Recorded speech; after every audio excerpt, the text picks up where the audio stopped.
안녕하세요. 여러분들에게 IT 기기와 신발을 리뷰하는 남자, 신발노밋의 조시입니다. 이번 주에 드디어 애플 이벤트가 있는데요. 애플 이벤트 소식뿐만 아니라 픽셀 6, 윈도우 11의 새로운 소식 등 이번 영상을 통해 알려드리도록 하겠습니다. 그럼 지금부터 간단히 하나하나 살펴보겠습니다.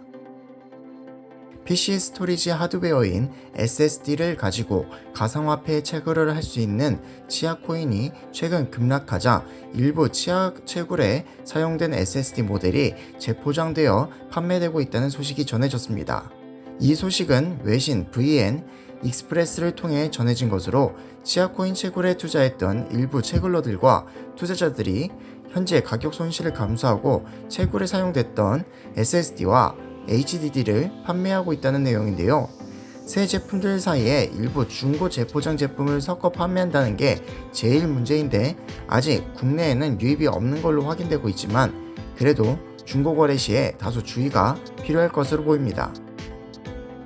일전에 루머로 전해드렸던 RTX 3080 Ti 20GB 모델과 관련하여 새로운 소식이 추가로 확인되었습니다.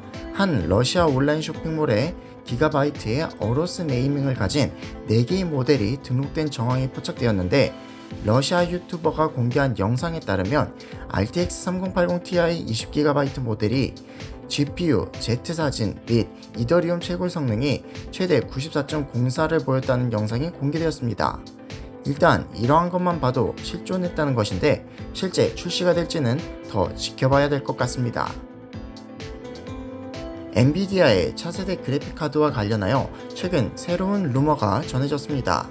먼저는 RTX 30 시리즈의 슈퍼에 대한 이야기인데 루머에 따르면 2022년 즉 내년 초에 출시될 예정이며 데스크탑 및 모바일 그래픽카드 시리즈에 있어 동시에 출시할지는 아직 미정이라고 전했습니다.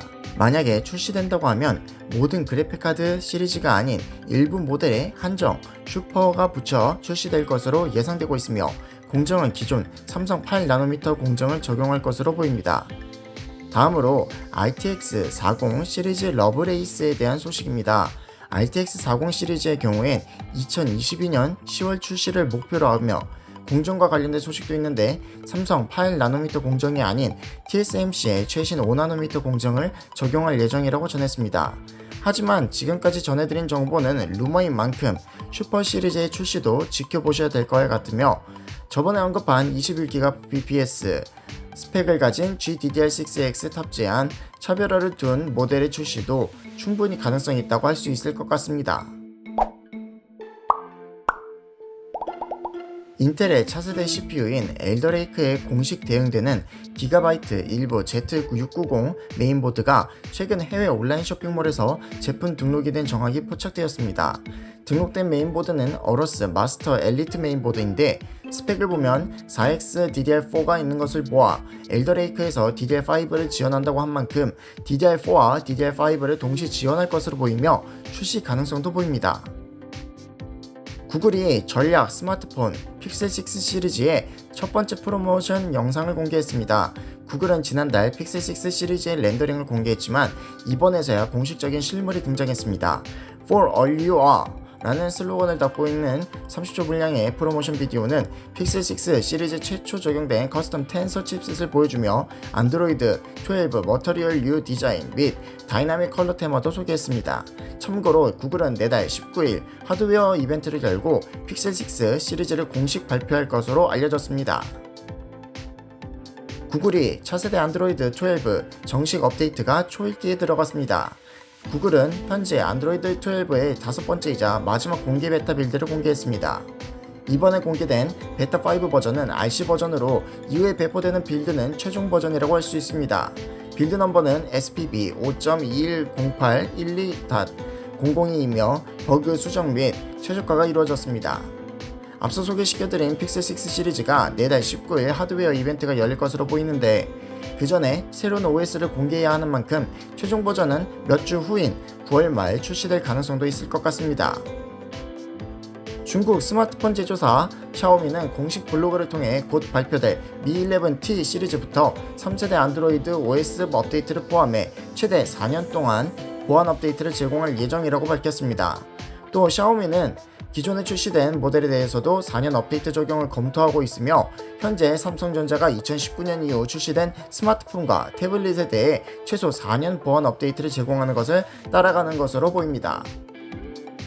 중국 통신 장비 업체 화웨이가 WIPO에 롤러블 스마트폰 특허를 출원했다고 외신이 레츠고 디지털을 인용해 보도하였습니다. 햅틱 및 음향 효과를 갖춘 제어 가능한 폴더블 디스플레이라는 제목의 특허는 다양한 모드로 확장될 수 있는 롤러블 폰을 보여주며 프리핸드 제스처 컨트롤로 불리는 제스처 기능으로 터치 스크린을 사용해 스크린을 옆으로 확장할 수 있고, 이는 화면을 손가락으로 누르면 스크린이 확장되는 방식입니다. 또 기본적으로 6.5인치 스마트폰으로 사용할 수 있으며 최대 70% 스크린을 확장해 11인치 태블릿으로 사용할 수 있습니다. 하지만 화웨이 롤러블 폰 상용화 시기는 아직 알 수 없을 것 같습니다. 왜냐하면 화웨이는 미국 정부의 제재 조치로 5G 스마트폰조차 출시하지 못하고 있는 실정이기 때문입니다. 삼성전자가 5억 7,600만 화소 카메라 센서를 개발하고 있습니다. 유출된 슬라이드에 따르면 삼성전자는 현재 576MP 카메라 센서를 개발하고 있으며 2025년 시장에 출시할 것으로 알려졌습니다. 이 카메라 센서는 스마트폰뿐만 아니라 자동차, 가상현실 VR, 드론 등 다양한 분야에 사용될 것으로 예상되고 있습니다. 삼성전자가 갤럭시 노트 시리즈를 단종할 것이라는 루머가 불거졌습니다. 네덜란드 매체 갤럭시 클럽에 따르면 삼성의 갤럭시 노트 시리즈의 상표권만 갱신하지 않았다고 보도했습니다. 화면을 보시면 아시겠지만 정말로 노트 시리즈 상표권 갱신만 빠져 있으며 이로써 또 한 번 단종 논란으로 시끄러워질 것 같습니다. 갤럭시 노트 FE는 2016년 배터리 발화로 단종된 갤럭시 노트 7 미개봉 제품과 미사용 부품을 활용해 제조된 것이 특징으로 갤럭시 노트 7보다 300mAh 적은 3200mAh 배터리가 탑재되어 있는데, 해외 매체 샘 모바일이 삼성전자가 최초 FE 스마트폰 갤럭시 노트 FE 지원을 종료했다고 알렸습니다. 지원이 중단된 갤럭시 노트 FE는 앞으로 중요한 보안 결함이 있을 때만 업데이트가 진행될 예정이며 갤럭시 노트 9 시리즈도 분기별 보안 업데이트 리스트로 이동되었습니다. 삼성전자가 갤럭시 S21 시리즈용 안드로이드 12 기반 원 UI 4.0 베타 프로그램을 연기했다고 샘 모바일 등 외신이 밝혔습니다. 당초 9일에 업데이트를 배포할 예정이었지만 지연된 것으로 알려졌으며 아직 프로그램 날짜가 공개되지 않았지만 이번 주 시작할 가능성도 있을 것 같습니다. 삼성 디스플레이가 개발한 UPC 기술은 현재 최신 폴더블 폰 갤럭시 Z 폴드 3에 최초 적용되어 있습니다. 그런데 삼성 디스플레이의 UPC 양산 기술이 아직 성숙 단계에 도달하지 못해 수율이 저조하여 갤럭시 S22의 물량을 공급하는 것은 무리라 판단하여 UPC 기술이 탑재되지 못할 것으로 보입니다. 때문에 내년에 출시되는 갤럭시 S22 시리즈에도 인피니티 5 디스플레이가 탑재될 것으로 전망되며 펀치홀 크기 및 디스플레이 크기는 약간 작아질 것으로 보입니다.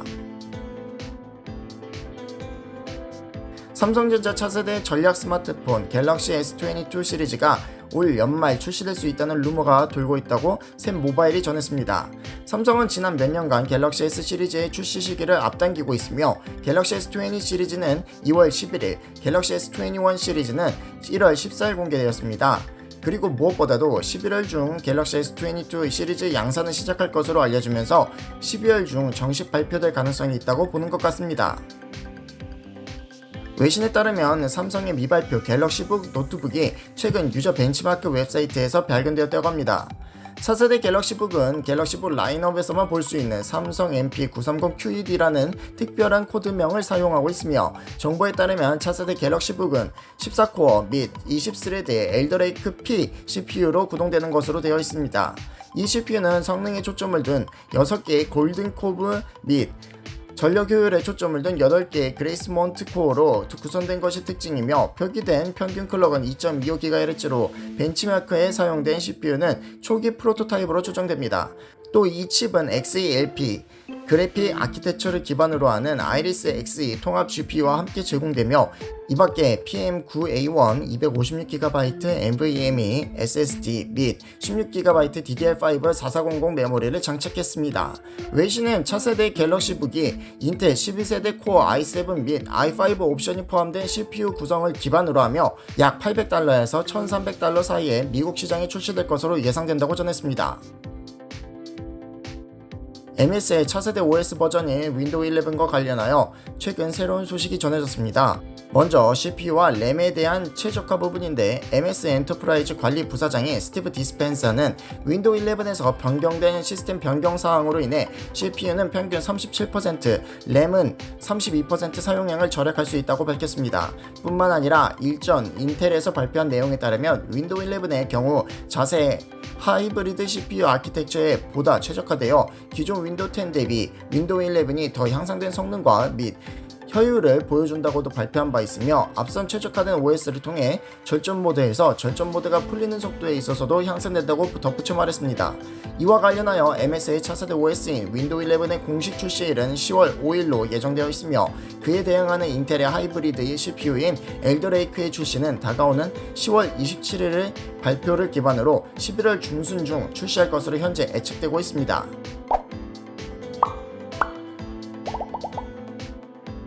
애플이 오는 10월, 11월 중 미니 LED 디스플레이가 탑재된 맥북 프로를 출시할 것으로 예상된다고 외신이 대만 디지타임스를 인용해 보도했습니다. 이전 보고서에서는 맥북 프로용 미니 LED 및 기타 부품 수율에 문제가 있는 것으로 알려졌으나 업계 소식통에 따르면 모든 생산 과정이 순조롭게 진행되고 있는 것으로 전해졌습니다. 소식통에 따르면 10월, 11월 중 공개할 예정이며 올해 총 출하량은 약 400만 대로 추산된다고 전했으며 14인치 및 16인치로 출시될 것으로 예상되고 있습니다. 신제품 출시도 좋지만 애플은 일단 이 이슈부터 해결해야 될 것 같네요. 애플이 출시한 M1 맥북 에어, M1 맥북 프로 일부 모델에서 보고된 스크린 크랙이 집단 소송으로 비화될 가능성이 있다는 소식이 외신으로부터 전해졌습니다. 보도에 따르면 미국 워싱턴 DC에 있는 로펌인 미글RCO 레토드 LLP는 최근 M1 맥북 노트북의 레티나 디스플레이가 정상적인 사용 중에 화면 균열에 취약하다는 광범위한 보고에 대해 현재 애플을 조사하고 있다라고 밝혔습니다. 사용자들은 정상적인 사용 중에 스크린에 크랙이 발생했다고 주장하고 있지만 애플은 대부분 우발적인 손상이라며 사용자 과실로 몰아가고 있습니다. 그런데 미글라치오 레토드 LLP는 사전 경고를 제공하지 않았고 수리한들 균열이 다시 발생하지 않는다는 보장이 없는데 사용자들이 $600 이상 지출하는 데는 문제가 있다라고 지적을 하고 있고 현재 이 이슈에 대해 영향을 받은 사용자 수를 파악하고 있다고 합니다. 이번 주 곧 발표될 애플 아이폰 13 시리즈의 색상과 저장 용량 정보가 온라인에 유출되었습니다. 해당 유출은 우크라이나 온라인 쇼핑몰에서 유출이 되었으며 유출된 정보에 따르면 아이폰 13 미니, 아이폰 13은 64GB, 128GB 저장 용량을 제공하며 블랙, 블루, 퍼플, 핑크, 화이트, 레드 등 6가지 색상 옵션을 제공하고 또 아이폰 13 프로, 프로 맥스는 128GB, 256GB, 512GB 저장 용량을 제공하며 블랙, 실버, 골드, 브론즈 등 4가지 색상 옵션을 제공하는 것으로 유출되었습니다. 아이폰 13 프로 라인업은 256GB 저장 용량이 빠지고 1TB 저장 용량 옵션이 새롭게 추가될 것이라는 소문도 돌고 있습니다. 이어서 트위터 계정 쉬림프 애플 프로의 정보에 따르면 아이폰 13 프로 맥스는 120Hz 주사율과 AOD 기능을 지원하는 6.7인치 LTPO 디스플레이를 특징으로 A15 바이오닉 프로세서로 구동되며 퀄컴 X60 5G 모뎀이 탑재된다고 하며 노치 크기는 작아지며 새로운 페이스 아이디는 아이폰 12보다 1.8배 속도가 빨라질 것으로 주장했습니다. 또 128GB, 256GB, 1TB 저장 용량 옵션으로 출시가 되고 128기가는 $1,099 하나 약 127만원으로부터 시작될 것이며 이 모든 정보는 애플이 통신사에 건넨 정보를 바탕으로 한다며 정보 중 90%가 정확할 것이라 주장했습니다. 추가로 17일 사전 예약을 시작해 24일 정식 출시될 것으로 예상되며 국내는 10월 1일 출시할 것으로 알려졌습니다. 또 이번 주에 열릴 애플 이벤트에서는 아이폰 13 시리즈 뿐만 아니라 디자인 변경된 애플워치 시리즈 7 및 에어팟 3도 공개될 것으로 보입니다.